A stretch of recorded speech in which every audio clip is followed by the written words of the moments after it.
ಒಂದು ಪುಟ್ಟ ಪಾಪು ಇರುವುದು, ಫೋಟ ತೆಗೆಲ್ಲ ಅದಕ್ಕೆ ಬಲು ಕೋಪ ಬರುವುದು. ಫೋಟ ತೆಗೆದ ಕೈಯ ಪಾಪು ಮುರಿದು ಬಿಡುವುದು. ಸರ್ಸು ಪಾಪು ಹೆಸರು ಕೇಳಲ್ವಾ? ದೇವಾ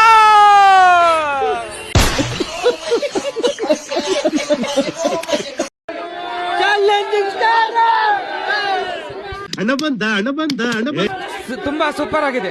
ಆಯ್ತು, ಆಮೇಲೆ ಯಾವ್ದೋ ಕಾಂಜಾ ಪಿಂಜಿ ಟೈರ್ ಅಲ್ಲ ರೀ ಇದು, ಚಾಲೆಂಜಿಂಗ್ ಸ್ಟಾರ್ ದರ್ಶನ್. ಯಾವ್ದೋ ಕಾಂಜಾ ಪಿಂಜಿ ಟೈರ್ ಅಲ್ಲ ರೀ ಇದು, ಚಾಲೆಂಜಿಂಗ್ ಸ್ಟಾರ್ ದರ್ಶನ್.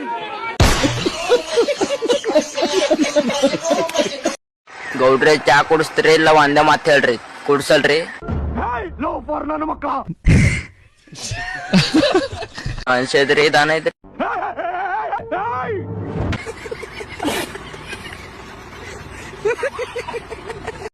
ಹೆಂಗಿದ್ದೀರಾ ಡಾಕ್ಟ್ರ?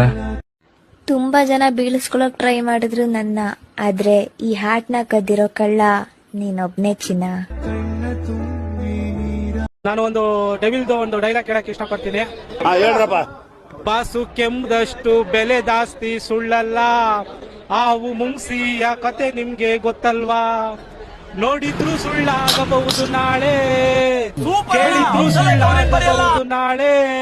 ಬಾಸು ಹೆಸರಿಲ್ದೆ ಬೇಯೋದಿಲ್ಲ ಬೇಳೆ, ಡಿ ಬಾಸ್ ಹೆಸರಿಲ್ದೆ ಬೇಯೋದಿಲ್ಲ ಬೇಳೆ. ಅಲ್ಲ ಮಗ, ನಮ್ ಫೀಲ್ಡ್ ಅಲ್ಲಿ ನಾವೆಷ್ಟು ಮರ್ಡರ್ಗಳು ಮಾಡಿಲ್ಲ. ಸತ್ತವರೆಲ್ಲ ಸಾಯಿಸೋರ್ನ ಬಂದು ಹಿಡ್ಕೋಬೇಕು ತಾನೆ.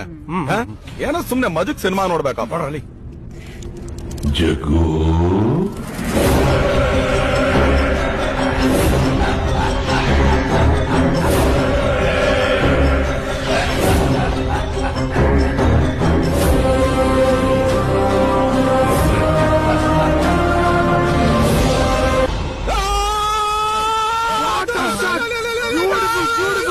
Super shot, super.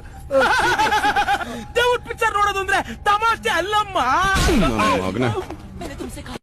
ನಾನ್ ಸೆಕೆಂಡ್ ಇಯರ್ ಎಕ್ಸಾಮ್ ಬರೆಯೋ ಟೈಮಲ್ಲೂ ಡಿ ಬಾಸ್ ಫೋಟೋ ಅಂಟಿಸಿ ಪಾಸ್ ಆಗಿದ್ದೀನಿ. ಸೆಕೆಂಡ್ ಇಯರ್ ಎಕ್ಸಾಮ್ ಯಾರು ನಂಬ್ತಾರ ಬಿಡ್ತಾರ ಗೊತ್ತಿಲ್ಲ, ನಾನ್ ಪೇಪರ್ ಅಲ್ಲೆಲ್ಲ ಫುಲ್ ಅಂಟಿಸೇ ಪಾಸ್ ಆಗಿರೋದು. ಪಾಸ್ ಆದ ಕಾರಣ ಯಾರು? ಡಿ ಪಾಸೆ. ಹೊಡೆದ್ರೆ ಚಾನ್ಸ್ ಅದೇ ನಮ್ ಡಿ ಬಾಸ್, ಹೊಡೆದ್ರೆ ಚಾನ್ಸ್ ಅದೇ ನಮ್ ಡಿ ಬಾಸ್. ಸೂಪರ್ ಅಲ್ಲ, ಹಂಸಲೇಖ ಅವ್ರೇನ್ ಬರೆಯಲ್ಲ. ಡೆವಿಲ್ ಇರ್ದೈತೆ ಅಕ್ಕಾಡಿಕ್ಕೆ. ಆಯ್ತು, ಆಮೇಲೆ ಬಂದಿ ಫಿಲಂ ನೋಡಿ ಡೆವಿಲ್ಗೆ, ಬಂದಿ ಫಿಲಂ ನೋಡಿ ಡೆವಿಲ್ಗೆ. ಏನ್ ಅರ್ಥವೇ ಆಗ್ತಿಲ್ವೇ ಈ ಕೇಸು? ಆದ್ರೂ ನಮ್ ಬಾಸು ಏನು ಅವ್ರ ಕಟ್ಟಿದಿಂದ ಒಳಗಿದ್ದಾರೆ. ಚಿನ್ನ ಗ್ರಹಣ ಯಾವತ್ತಿದ್ರು ಗ್ರಹಣನೇ. ಅಯ್ಯೋ, ಈಚೆ ಕಡೆ ಬರ್ತಿದೆ ತಡ್ಕೋ. ಅಯ್ಯೋ,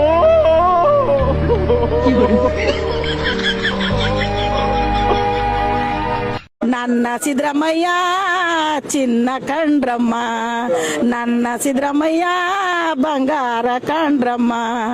ಆ ಕಾಡೆ ನರಸೀಪುರ, ಈ ಕಾಡೆ ಮೈಸೂರು, ಮಧ್ಯದಲ್ಲಿರುವ ಸಿದ್ದರಾಮಯ್ಯನ ಉಂಡಿ.